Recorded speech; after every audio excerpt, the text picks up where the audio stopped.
Chair now recognizes the gentleman from Tennessee, Dr. DesJarlais. Thank you, Chairman. Admiral Paparo, good to see you.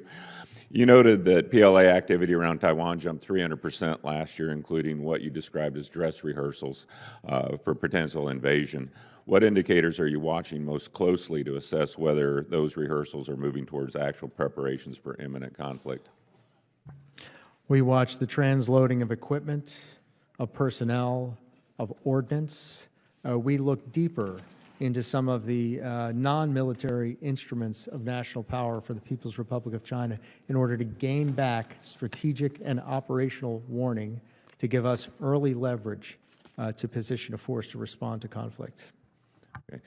And you've spoken publicly about Hellscape plan to deter invasions through unmanned systems, and you were very generous with your time on Codell Kelly in February at your headquarters in laying that out in great detail. In open source, can you walk us through how this fits into your broader deterrence framework and how we're helping ensure Taiwan is investing in the right capabilities to make this concept viable? Yes, sir. As discussed in the Black Sea, there are spaces where the force need not gain air superiority or maritime superiority, but just deny it to the other at low human cost. And this is the essence of Hellscape: undersea, unmanned undersea vehicles, unmanned surface vehicles, unmanned air systems, and loitering munitions. Summing those, operating them within one common command and control framework to be able to put them to that best use. And Taiwan, for that matter, is also making those investments, and those investments are and must be aligned to the investments that we're making. Good, thank you. And Admiral, last week the U.S. and Chinese military officials held their first working-level maritime security talks since the start of this administration.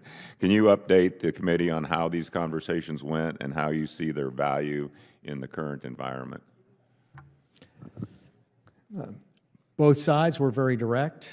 They were conducted professionally, and we lodged several inputs into the discussions about unsafe, unprofessional behavior, the deployment of flares in front of our partner nations' vehicles and I should say aircraft, dangerous maneuvers around ships. And it's an important dialogue that we had, and I feel confident that the People's Republic of China caught the message. Okay. And you touched on this briefly with Mr. Whitman, but just a little deeper dive. We often hear that alliances are our asymmetric advantage, and I agree with that in principle.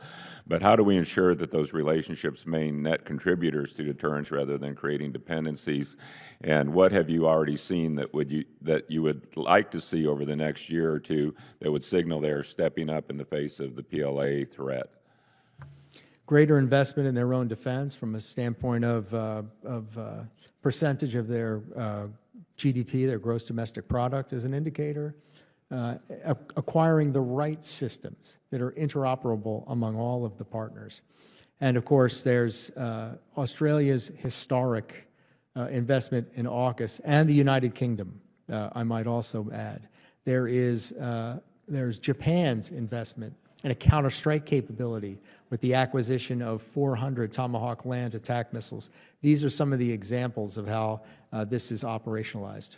Are there gaps that we still need to fill to close and make those efforts more strategically impactful?